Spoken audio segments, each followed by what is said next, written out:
Je dis, envoie-lui un message. Dis-lui, bonjour monsieur le ministre, nous avons des dossiers vous concernant, nous voudrions avoir votre version des faits. Il l'a écrit, bonsoir monsieur le ministre, c'est CAPS de GG, nous souhaitons vous avoir, voilà, ça c'est le deuxième message, avant ça.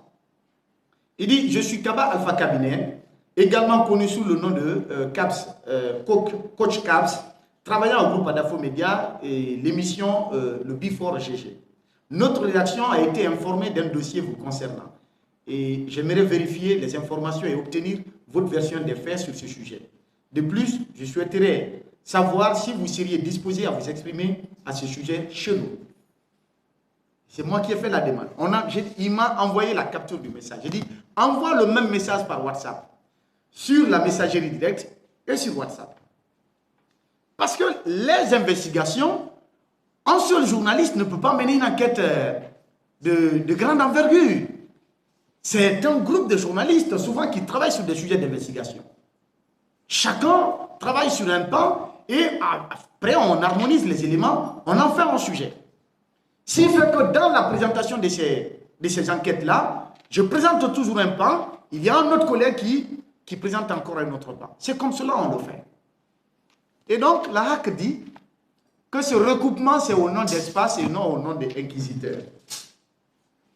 Cette tentative de recoupement, qu'on l'a fait au nom d'Espace, mais pas au nom d'inquisiteurs. J'ai dit, ok. Et c'est la même HAC qui dit au cours de l'interrogatoire que, sachant que le groupe Adafo Média a eu à un moment donné des mêlées avec le ministre Charles White, et que moi, par la suite, j'ai traité, il y a eu le dossier des magistrats sur lesquels on travaillait, il y a eu le dossier de Marie-Louise Wilkinson sur lequel j'ai travaillé, également que je vienne traiter d'un sujet encore qui concerne le ministre Alphonse Charles White. Est-ce que cela n'est pas de l'acharnement? J'ai dit, mais vous dites, entre le ministre Charles White et le groupe Adafo, qu'il y a eu des problèmes. Si Babila traite un sujet maintenant par la suite contre Charles, donc c'est de l'acharnement. Et c'est vous qui dites encore que notre tentative de recoupement, c'est au nom d'Espace et au nom d'inquisiteurs. Voyez le paradoxe un peu. Quand c'est pour parler d'acharnement, ils font le lien avec Espace. Mais quand c'est pour montrer les preuves de la tentative de recoupement, ils disent non, ce n'est pas Espace qui est concerné. On a occulté ces éléments-là. Et par la suite, dans la même décision, la HAC dit, dans sa décision, que les commissaires de la HAC ont entendu le plaignant, qui est le ministre Alphonse Charles White. C'est la HAC qui le dit, qu'ils ont entendu le plaignant. Celui qui m'a accompagné devrait être là. Malheureusement, il a des affaires sociales. Ce qui nous a été dit à la HAC, le ministre Alphonse Charles White n'était même pas en Guinée. Il n'était pas en Guinée. Ils nous ont dit, là-bas à la HAC, il nous a été dit par la personne du doyen Fodebouya Fofana que le commissaire Amadou Touré, qu'on appelle Ama, a joint au téléphone le ministre Alphonse Charles White pour lui demander si on a tenté de recouper l'information auprès de lui. Et que le ministre aurait répondu que jamais nous n'avons tenté de recouper l'information. Au téléphone, c'est ce qu'ils nous ont dit. Mais dans la décision, ils disent que le ministre a été entendu par la commission d'audition de la HAC. Comprenez cela. Qu'est-ce que ça veut dire? Et après, dans la même décision, la HAC dit, je vais revenir, parce qu'il faut revenir sur leurs propres mots, que Babila n'a pas apporté de preuves. Cependant, il soutient ces déclarations. Et je vais chercher encore. Qu'est-ce qu'ils disent dans la même décision? La HAC dit ceci. Considérant que M. Alphonse Charles White a été interrogé par la commission d'audition, donc comme je le disais, alors que devant nous ils disent que c'est Ama qui l'a joint au téléphone, et que par la suite, ils ont précisé. Et que le ministre dit qu'il est disposé à venir, qu'il va rentrer très bientôt au pays et qu'il se soumettra au même exercice, à l'interrogatoire des commissaires de la HAC pour donner sa version des faits. C'est ce qu'ils nous ont dit à la HAC. Ça n'a pas été le cas. Ça, c'était le 15 avril. Le 15 avril. Ça, c'était la deuxième journée d'audition. La HAC dit, considérant qu'il a été présenté aux journalistes plusieurs courriers relatifs à la procédure de passation des 10 marchés déposés par les avocats conseils de l'ancien ministre Alphonse Charouette, considérant qu'à l'issue des échanges professionnels avec la commission d'audition de la HAC, le journaliste Babila a reconnu que son article n'était pas complet, mais maintient ses accusations.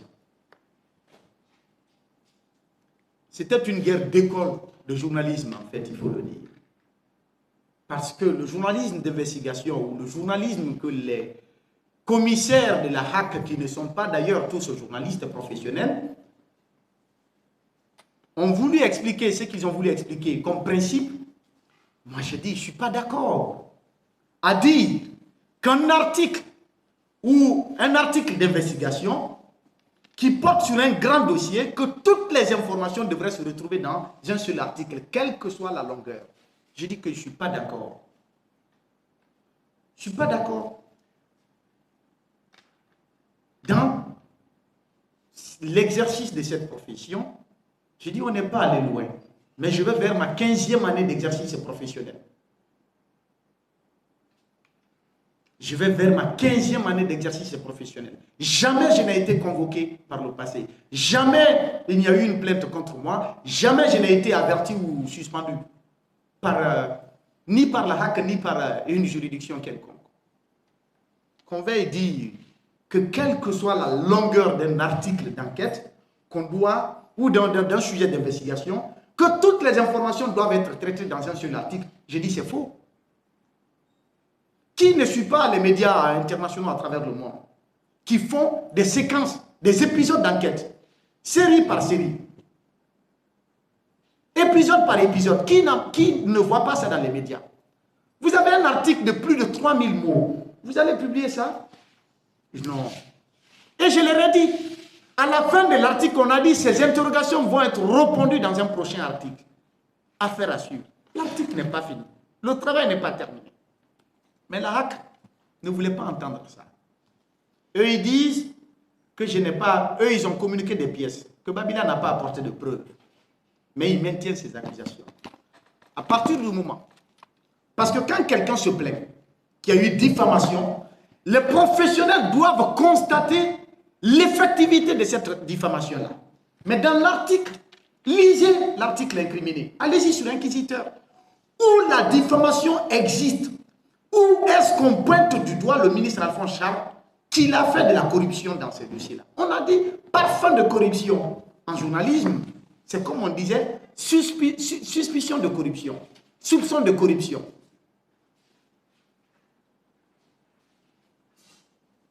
Forte sensation de corruption. Parce que tout simplement, la procédure qui est la règle a été violée en premier lieu. On est passé par la dérogation. Est-ce que la construction d'une prison, qui est aussi simple que la construction d'un bâtiment, est-ce que c'est un travail spécialisé qui appelle à des technologies spécialisées qui ne sont disponibles auprès d'un nombre limité d'entrepreneurs en Guinée? À chacun de l'apprécier. C'est la construction d'un bâtiment. Donc les entreprises évoluant dans les BTP en Guinée, pour construire une prison, il n'y a qu'un nombre limité d'entreprises qui peuvent construire des bâtiments. Bon sang de bon Dieu. Et quand c'est le cas, ce sont ces entreprises-là qui doivent être reconnues en la matière. Pour dire, oui, ces entreprises-là sont les seules capables de le faire. Mais est-ce que c'est le cas par rapport au marché que nous avons dénoncé? Non. Secondo, c'est 4 lots, 4 contrats, dont le montant global tourne autour de 50 milliards de francs guinéens. Octroyés, ou si vous voulez, ils ont divisé en 4 lots, que certains appelleront le saucissonnage. En 4 lots, les 4 entreprises contractantes Il y a deux qui sont répertoriés à l'APIP. L'APIP qui est le service d'état civil des entreprises en Guinée. C'est-à-dire pour qu'une entreprise naît en République de Guinée, c'est l'APIP qui doit donner les documents. Il y a deux qui ont été retrouvés dans la base de données de l'APIP. Deux autres entreprises n'ont pas été retrouvées. Nous avons poussé les enquêtes, on est allé au niveau de la Caisse nationale de sécurité sociale. On a trouvé que les deux qui sont répertoriés à l'APIP, ce sont les deux qui sont enregistrés au niveau de la Caisse nationale de sécurité sociale. On est allé aux impôts. On a trouvé que les deux là qui sont à l'APIP et qui sont enregistrés à la Caisse, ce sont les deux entreprises encore qui existent au niveau des impôts. Les deux autres contractants qui ont un montant, les deux qui tournent autour de 20 milliards, ne sont ni retrouvés à l'APIP, ni à la Caisse nationale de sécurité sociale, encore moins à la Direction générale des impôts. Et le code dit, le code dans son article 64, le code des marchés publics, détermine les conditions d'inéligibilité à une commande publique.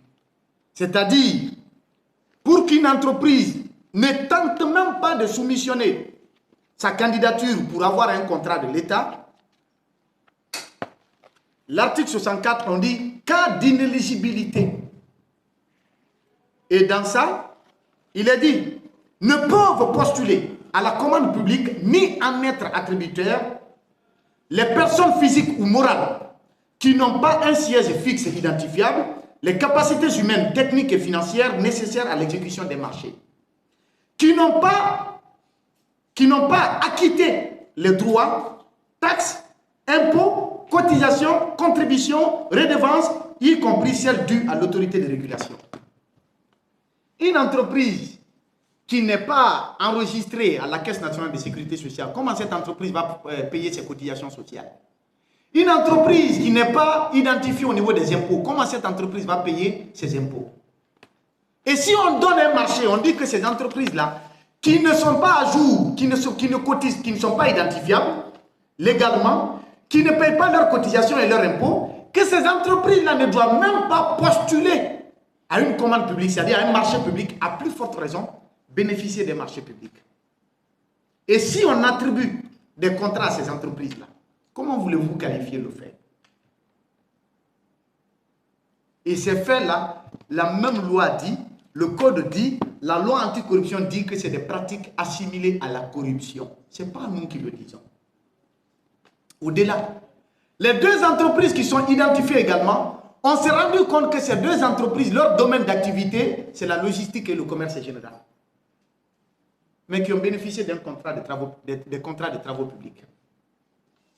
Et ces deux entreprises-là également, qui sont légalement établies, ne sont pas à jour dans leur cotisation à la Caisse nationale, ni également au niveau des impôts.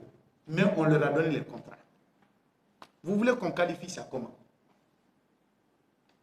Puisqu'on ne voulait pas nous écouter, nous avons démontré tout cela. Mes collègues sont en train de revenir en détail sur tous ces éléments-là dans les grandes gueules. Tout le monde a suivi. Et l'enquête se poursuit. Ce n'est pas terminé parce que c'est une série d'enquêtes. Et je leur ai dit, jusqu'à la fin d'année, on ne finira pas d'épuiser ce dossier-là. Pas que le ministère de la Justice. On a dit que ça concerne dans le même article.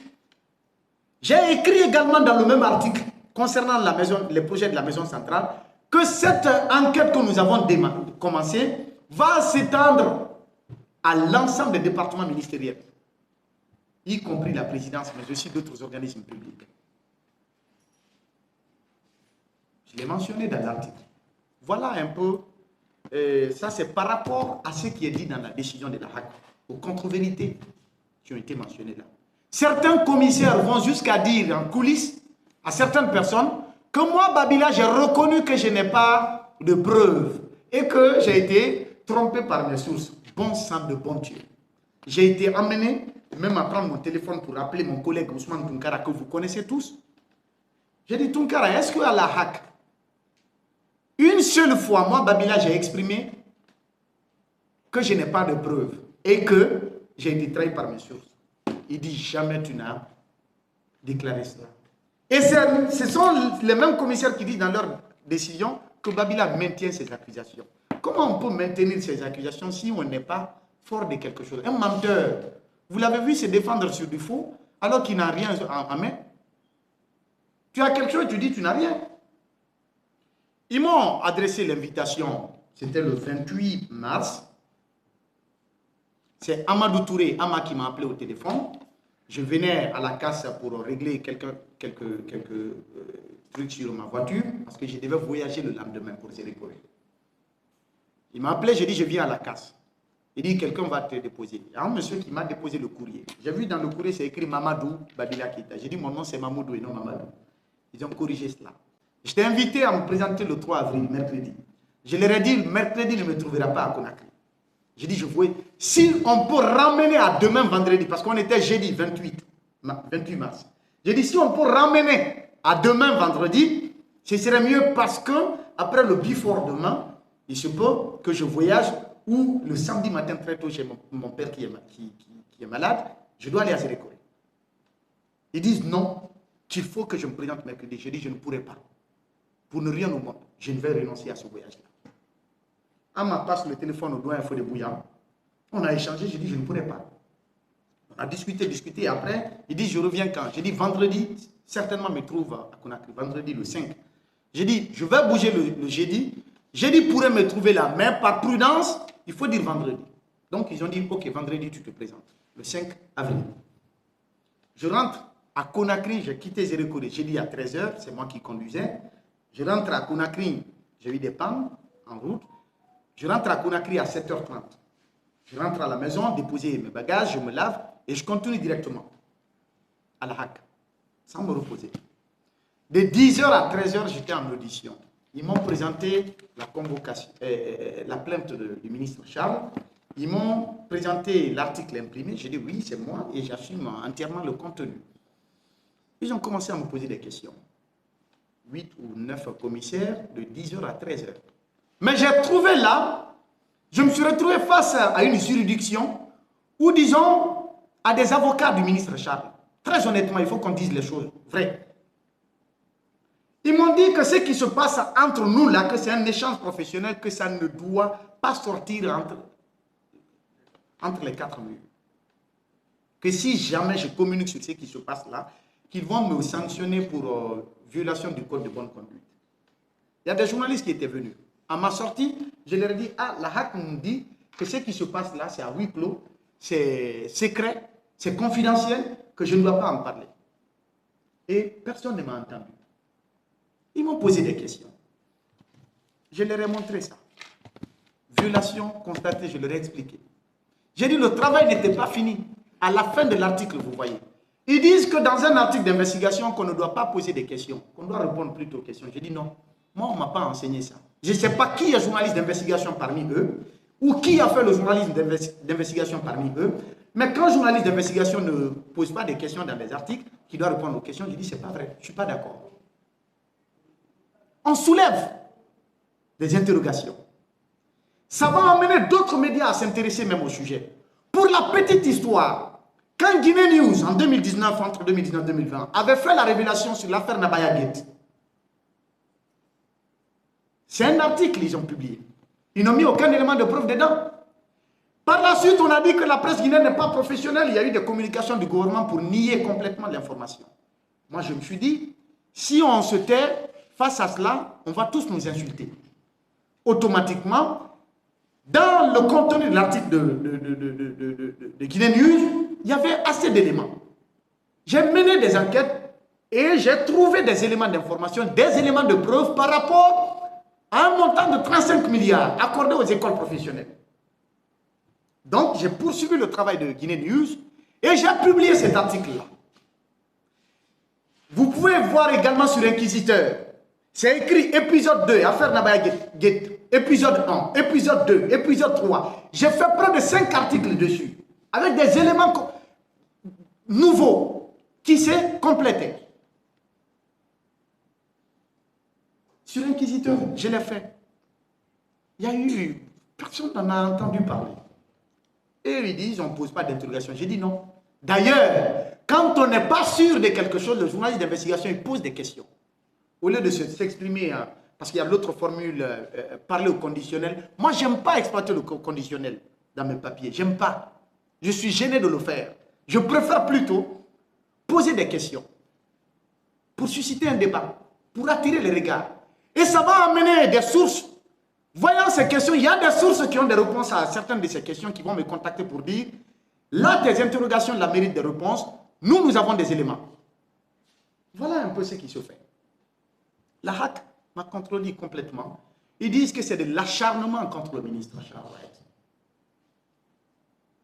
La HAC se met, les commissaires de la HAC, notamment le doyen Foude Bouya, ils me contredisent sur ce code-là. Je lui ai demandé, doyen, j'ai dit, vous avez une longueur d'avance sur moi. Dans le journalisme. Même si vous n'avez été que journaliste sportif du début jusqu'à la fin de votre carrière. Mais, ce code-là, je peux vous l'enseigner parce que moi, je l'ai appris. On me l'a enseigné. J'ai été formé dans ça. Et il dit que non, que les travaux de la justice, que ça entre dans le cadre de la sécurité nationale. J'ai dit, doyen, je veux bien voir cette loi qui le dit. Qu'on me montre une loi qui dit que les contrats de construction d'une prison ou que les contrats du ministère de la Justice entrent dans le cadre de la sécurité nationale. Bon sang de bon Dieu. J'ai dit qu'on me sort cette loi-là. D'ailleurs, même les besoins de défense et de sécurité, ce code-là détermine, c'est une commission qui est constituée. Il y a une commission de passation des marchés publics pour les besoins de défense et de sécurité. Cette commission est composée de représentants de la présidence, du ministère de la Défense, du ministère de la Sécurité, du ministère de l'Économie et des Finances et de la Direction générale du contrôle des marchés publics. Je crois de l'ARMP. C'est quelque chose de 5 membres comme ça, si je ne me trompe. C'est le code qui le dit. J'ai dit alors, est-ce que, si c'est dans le cadre de la sécurité nationale, est-ce que c'est la commission de passation des marchés de la Défense qui a statué sur les marchés de construction de la maison centrale? Non. On veut me discuter dessus. Des questions à charge, mais pour me charcuter, on voulait tout faire pour m'enfoncer. Je viens le 5, on fait tout. On dit, bon, ok, il faut rentrer, au besoin, on t'appelle. Le 13, un samedi, dans l'après-midi, Ama me contacte encore au téléphone, que je suis attendu le 15, donc le lundi. Le lundi 15, j'arrive encore avec Ousmane Tounkara. De 11h à 13h, on était là encore en train de répondre aux questions. La plainte, c'est sur la maison centrale. Mais pour vous dire que cette hack-là est manipulée, que cette hack-là ne mérite plus, n'est-ce pas, disons, n'a aucune légitimité aujourd'hui, que cette hack a perdu tout son sens, sa raison d'être. Qu'est-ce qu'on me dit? Puisque les sujets sur lesquels j'ai travaillé concernant Charles Wright, la hack vient m'interroger pour me dire, est-ce que je suis au courant de l'existence d'une plateforme à caractère communautaire pour des cadres membres du gouvernement de la forêt? J'ai dit quoi? Comprenez, hein? J'ai dit, je ne suis pas au courant de ça. Il me demande quelles sont mes relations avec l'ancien président de la CRIEF. Ah, j'ai dit, c'est en rapport avec ce dossier? Non. J'ai dit, mais comme n'importe quel autre magistrat, je le connais. Et même l'actuel président de la CRIEF, je le connais. On se connaît, il me connaît. Beaucoup d'autres magistrats en République de Guinée, comme beaucoup d'autres cadres, ils connaissent Babila. Babila connaît tous ces cadres aussi. J'ai dit, c'est tout. Que non. Il me demande encore sur l'affaire Marie-Louise Wilkinson. Parce qu'on voit en français Babila. La plainte, c'est autour de l'article sur la maison centrale. On interroge Babila sur l'affaire Marie-Louise Wilkinson. Et la HAC dit détenir des preuves comme quoi que j'ai travaillé pendant 6 mois, le doyen Bouya Fofana, en complicité avec cette dame-là pour faire du chantage au ministre Charles Wright. J'ai dit, ah bon, que oui. Ils disent qu'ils ont la preuve. On me sort un audio, un message vocal que j'ai envoyé à quelqu'un privé, une donnée à caractère privé, un message vocal. Je ne sais pas si mon téléphone a été espionné, je ne sais pas qui est-ce qui a dérobé ce message vocal-là, comment ça s'est retrouvé entre leurs mains. Et mais je leur ai demandé, ce n'est pas lié à ce dossier, mais comment vous l'avez eu? Parce que c'est un message privé que j'ai envoyé à quelqu'un. Et ça ne veut pas dire, le fait de dire, le message, je ne vais pas mettre ici, mais le message vocal, vous allez l'écouter dans les jours à venir. C'est quelques secondes. Ce que je dis là-dedans est clair et limpide. Et après, on dit 6 mois. J'ai dit, ok. Les preuves, le hack n'ayant aucun élément, dit encore que c'est. Cautionne cela. Et on me dit, est-ce que tu as recoupé auprès de la personne responsable des marchés publics? J'ai dit, l'autorité contractante du ministère, c'est lui qui est le responsable. Que de leur envoyer un document où il y a la signature du ministre Charles White, que c'est lui qui a signé le contrat. Mais il faut ne pas être intellectuel quand même pour dire qu'un contrat peut se négocier dans un ministère sans que le ministre ne soit au courant. Surtout, un contrat à la dimension de la maison centrale, la rénovation de la maison centrale de Conakry. Qu'un tel contrat soit établi sans que le ministre ne soit au courant. Et il est dit, l'ordonnateur principal des budgets des départements ministériels, c'est qui? C'est le ministre. C'est le ministre également qui est identifié dans le code comme l'autorité contractante. Vous voulez que je sorte un document qui dit que voilà sa signature? J'ai dit, je n'en ai pas. Je n'en ai pas. Mais qu'on me dise, ceux qui disent que je les ai accusés, ou que je les ai diffamés, parce que c'est la diffamation. D'ailleurs, il faut définir la diffamation. C'est quoi? Et dans l'article, à travers la définition de la diffamation, vous lisez l'article et maintenant vous établissez la vérité. Diffamation, diffamation, diffamation. On m'accuse. Eh bien, la même hack, après tout cela, on me demande également, on m'appelle. C'est-à-dire après la deuxième audition, je rentre à la radio, j'étais en émission dans Les Informés, à 16h, Amadou Touré m'appelle, j'ai raccroché, j'ai dit je suis à l'antenne. Quand je suis descendu à 17h, je l'ai rappelé, il dit que la plénière de la HAC, qui est l'instance suprême, demande à ce que je leur dépose des preuves matérielles soutenant les informations qui sont dans l'article. Après que j'avais envoyé à Ama des explications détaillées, parce que j'ai fait une note technique que j'ai rendue finalement en mémo.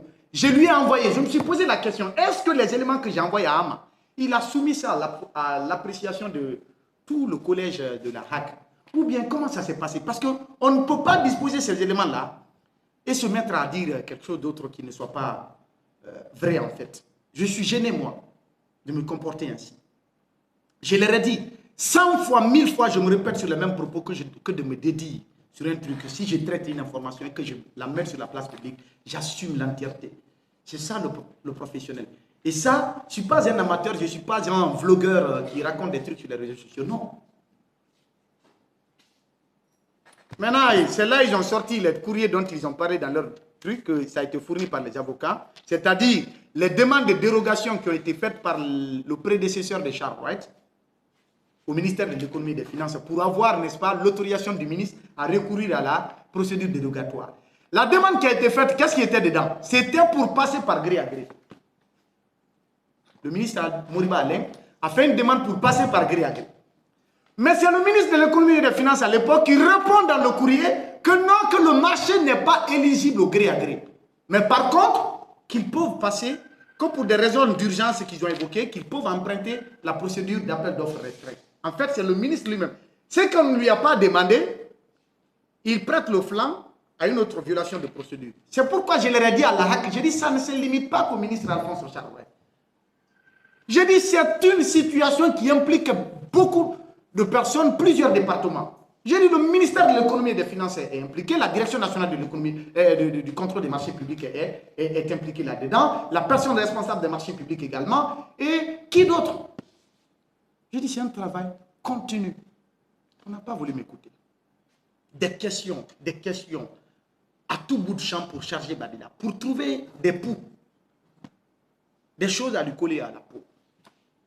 Et quand Ama m'a appelé maintenant la soirée du 15 pour dire que la plénière demande de leur déposer des preuves matérielles, j'ai dit ok, on était dans la soirée. Donc c'était le 16 que je devrais déposer ça. Le 16, j'ai pris le soin de faire le mémo. Au moment où je finissais, il n'y avait plus de connexion, il y a eu perturbation de l'Internet. J'ai appelé Ama pour lui dire que j'étais sur le point de lui envoyer les éléments, mais je n'ai pas de connexion. Dès que la connexion revient, j'ai dit je vais lui envoyer. Il dit ok. Je ne me suis pas limité là. Toute la soirée jusqu'au lendemain, il n'y avait pas de connexion. J'ai le forfait, mais il n'y a pas de connexion. La soirée, le même mardi à 11h, j'ai dit bonjour mon grand, accepte que je te transfère les documents d'ici le soir. Ça c'était le mardi. Il dit OK. Puisqu'il n'y avait pas de connexion, toute la soirée, le 17 à 5 h du matin, 5 h 12 minutes, j'ai dit bonjour mon grand. Depuis 18 h hier, je tente de vous envoyer le dossier, mais je n'arrive pas à avoir la connexion sur mon téléphone. J'ai le forfait, mais la connexion ne prend pas. Si le problème ne se règle pas ce matin, je vous le dépose en physique avec des fichiers vidéo et audio qui l'accompagnent. Merci. Il ne m'a jamais répondu. Je lui ai donc envoyé le mémo. Dans le mémo, pour terminer, pour ne pas abuser de votre temps, j'ai formulé des recommandations. J'ai expliqué le tout et la première recommandation, puisque vous dites qu'il n'y a pas de preuve. J'ai dit premièrement, le numéro d'immatriculation des contrats. Aucun contrat n'est immatriculé 2 fois. J'ai dit prenez le numéro d'immatriculation, c'est une preuve. Vous vérifiez l'exactitude parce que le numéro là, c'est un numéro série. Ça ne se compose pas à tue-tête. Vérifiez dès que vous entrez le numéro là dans la base de données, que ce soit aux impôts, que ce soit à la direction du contrôle des marchés publics, quelle que soit l'entité impliquée dans la passation des marchés publics, on ressort le contrat en question. Prenez le numéro. 1. Secondo, prenez les noms des entreprises. 2. Troisièmement, prenons la date de signature des contrats. Parce que la date, les contrats ont été signés, ce n'est pas au temps du ministre Moriba Alain. Même si c'est lui qui avait commencé la procédure, mais les contrats ont été signés sous le ministre Alphonse Charouet. J'ai dit, prenez les dates de signature des contrats. Prenez les montants de chaque contrat. S'il y a une seule virgule, et faites appel à l'autorité contractante qui est le ministre, et la personne responsable des marchés publics, si un seul d'entre eux, sur la base de preuves, contredit une seule virgule de l'article de Babila, j'ai dit, prenez la décision que vous voulez sur la base, conformément, n'est-ce pas, aux missions de la HAC. Deuxième recommandation. Peut-être Babila a été un mauvais élève en apprenant les procédures de passation des marchés publics. J'ai dit, faites appel aux experts de l'ARMP, l'autorité de régulation des marchés publics, qui est le juge des marchés publics, qui juge de l'irrégularité ou de la régularité des marchés publics. Faites appel à ces experts-là pour avoir leur avis sur les contrats que Babila a incriminés. S'ils contredisent ce que Babila a dit dans son article, suspendez-moi, sanctionnez-moi. J'ai envoyé le document le 17 à 10 h à Ama. Le même 17, vers 16 h, il m'a fait parvenir la décision de suspension par WhatsApp. Comment pouvez-vous comprendre cela? Honnêtement. Le document, ils m'ont ni répondu, ça n'a jamais été examiné. Le mémo là, je l'ai partagé. Tout le monde l'a presque. Tout est détaillé là, avec les dispositions de la loi. Quand la loi est violée par rapport à quelque chose, est-ce qu'on a besoin de passer par 1000 chemins pour montrer cela? Ah, que tu n'as pas diversifié la source d'information. Diversification de la source d'information en journalisme, c'est conseillé à quel moment? Quand même, il faut être un apprenant. Tu dois rentrer dans la cour de la maison de la presse. C'est une seule porte. Tu as la clé de la porte là. Tu as besoin de contourner la cour pour accéder à la cour. Tu as un élément tangible, justifié, fiable et vérifiable. Tu as besoin de remuer terre et ciel pour dire je vais juger. Quand même, je ne sais pas ce temps-là, moi. Mais qu'on me contredise. Aucun élément contraire n'a été apporté à la HAC qui contredit ce que j'ai dit. Il se focalise sur quoi? La seule demande pour l'établissement de la procédure dérogatoire, l'appel d'offres restreint, la demande n'a pas été faite au temps du ministre Charles. C'est la seule base. Et là, la loi répond à ça. Ce n'est pas moi. La loi anticorruption répond à ça. Lorsqu'une personne morale, physique ou en tout cas un contrat qui se conclut au nom de l'État, au cours de l'établissement d'une procédure, l'exécution, la mise en place d'une procédure, la négociation d'un contrat, l'exécution, jusqu'à la fin d'une procédure, c'est-à-dire d'amont en aval. Au cours de, c'est dans l'intervalle là, quand il y a violation de procédure, à quelque niveau que ce soit, c'est assimilé à la corruption et puni par le code pénal. On a même cité les articles dans le code, dans la loi anticorruption. Et c'est à moi, on vient s'en prendre pour raconter des choses. Il n'a pas été capable de démontrer. Il n'a pas apporté de preuves. Quelles preuves? Après tout ce que j'ai expliqué, qu'est-ce qu'on peut apporter d'autre? Qu'est-ce qu'on peut apporter d'autre? Et c'est le même commissaire complexé aujourd'hui qui raconte dans les couloirs, qui reconnaissent m'avoir fait du tort. Qu'ils m'ont fait du tort. Que le travail que j'ai fait dans le B4GG, que c'était professionnel, c'était impeccable, c'était complet. Parce que, mais le temps que tu as dans une émission, on m'accorde suffisamment de temps pour expliquer, pour parler d'un dossier d'enquête. Par rapport au temps que les lecteurs vont prendre sur un article en ligne. Tu vas mesurer les deux choses. J'ai eu 30 minutes dans le B4 pour parler de ce dossier.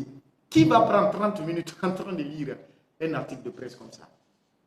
À l'heure où le monde, tu as 500 mots, la limite 800 mots. Quand tu dépasses ça seulement, les gens n'ont plus le temps. Voilà ce qui s'est passé.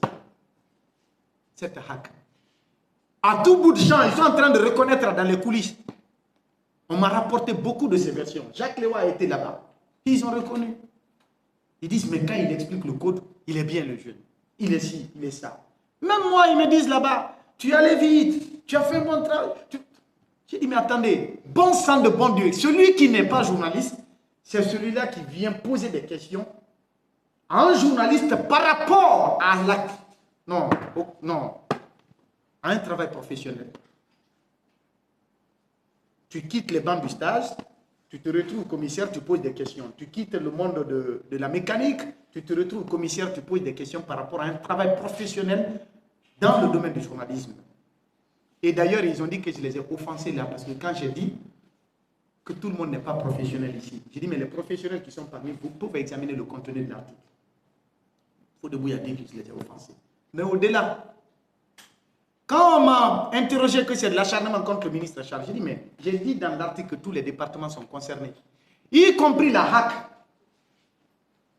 Y compris la HAC, parce que j'ai été entendre le doyen Boubacar Yassine par rapport à 2 contrats que la HAC a signés.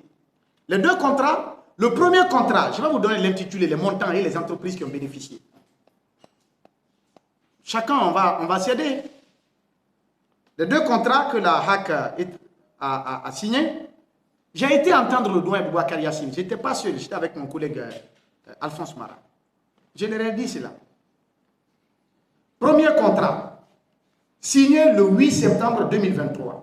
Contrat du projet d'extension du siège de la Haute Autorité de la Communication en lot unique. Appel d'offres ouvert. Le montant 11 milliards 996 millions 983 094 francs. Groupement Arcons, c'est l'entreprise qui a les travaux. Et j'ai donné le montant. C'est le budget du financement. Le financement, c'est le budget national. Deuxième contrat. Contrat du projet de construction des bâtiments administratifs de la Haute Autorité de la Communication dans la région de Bokeh. Le 2. Des bâtiments administratifs de la HAC à Bokeh. Le 2. Appel d'offres ouvert, montant 4 milliards 19 millions 23 450 francs. L'entreprise, l'autre c'est Arcons, la deuxième entreprise là, c'est Akbin.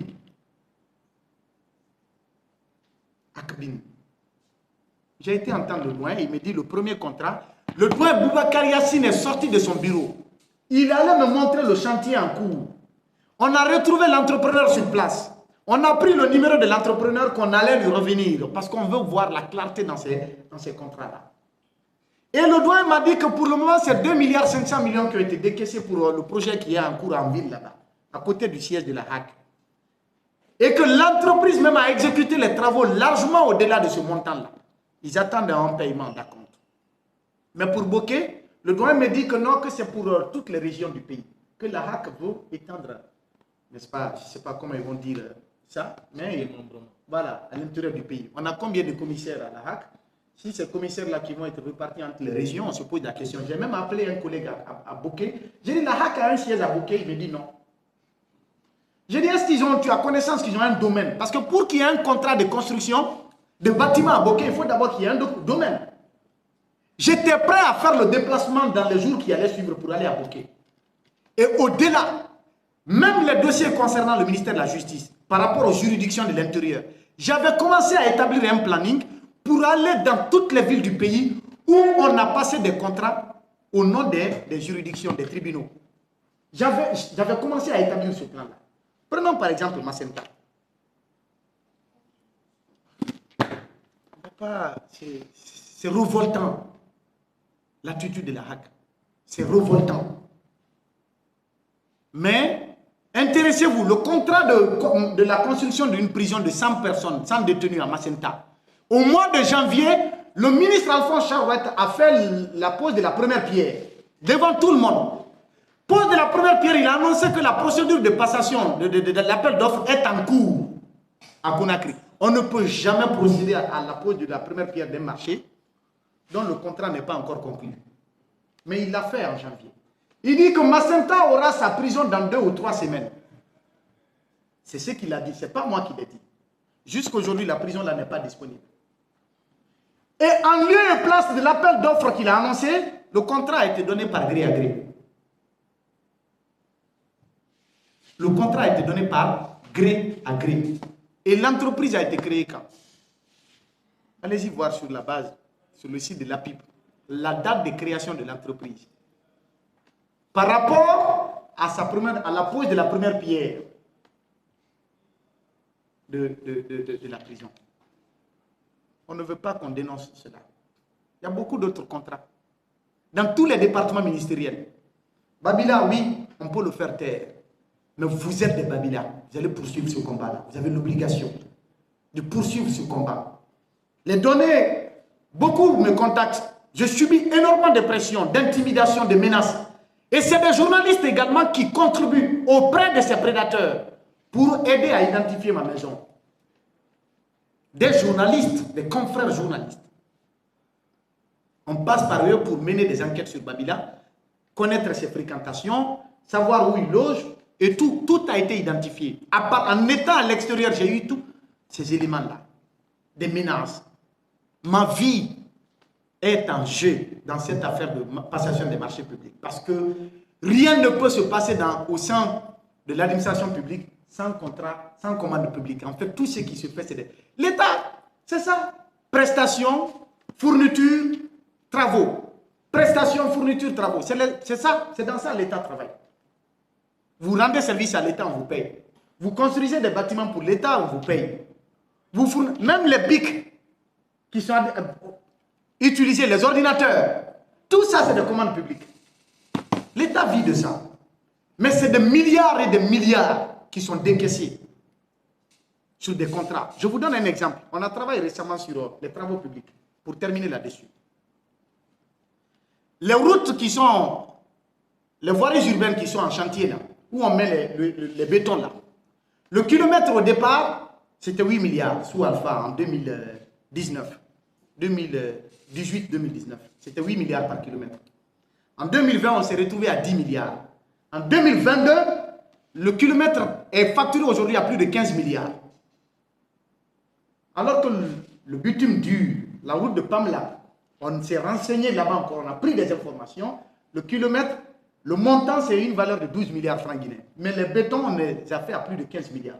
Et tous ces contrats ont été passés par gré à gré.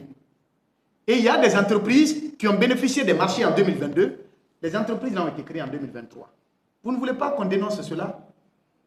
Vous avez des entités publiques qui ont fait des projets de rénovation à 40 milliards. Ça rentre dans une structure supérieure de haut placé.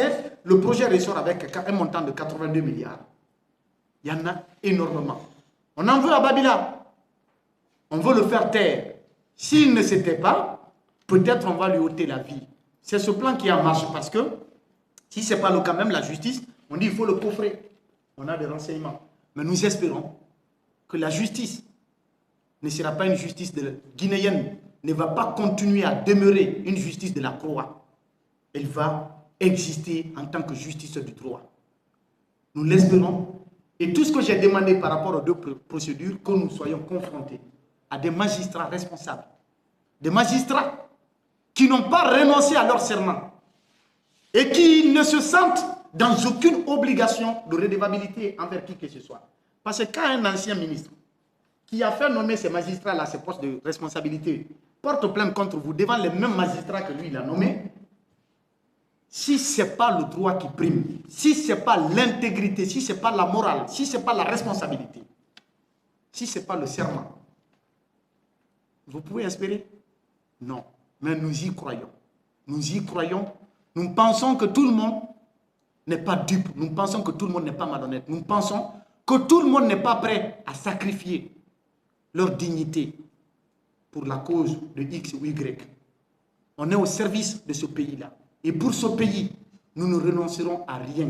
Nous allons laisser la vie, oui, un jour ou l'autre, d'une manière ou d'une autre, comme nos dévanciers aussi nous ont quittés. Il a fallu que certains versent leur sang ici, perdent leur vie pour la cause de ce pays, de ce peuple. Nous sommes les héritiers de ces gens-là.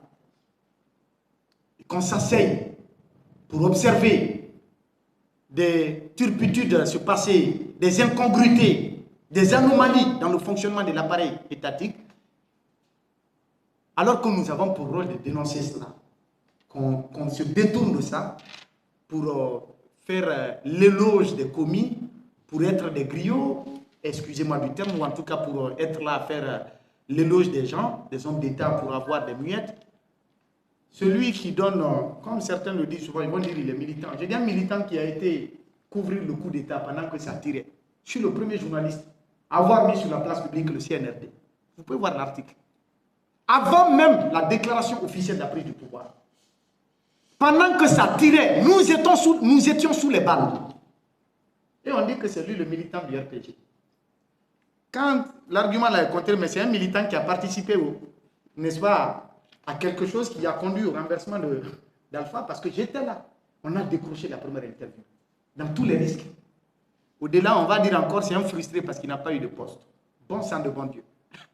Je dis, même si c'est la primature, dans une gouvernance gangrénée de corruption, même si on me propose d'être Premier ministre, je ne suis pas intéressé. Je vais mourir, mais je veux mourir dignement. J'ai besoin de vivre, mais je veux vivre dignement. C'est ce qui m'a été enseigné par mon père. Ces valeurs-là m'ont été transmises depuis avant aujourd'hui. Toute chose, si tu ne peux pas dire la vérité, tais-toi. C'est ce qu'il me dit. Tous les matins, quand on se parle, jamais il ne faut entrer dans des combines pour te faire des intérêts en causant du tort à autrui. Je ne le ferai jamais. Je préfère mourir que de trahir cette conviction. Je préfère mourir que de trahir la nation. Je vous remercie.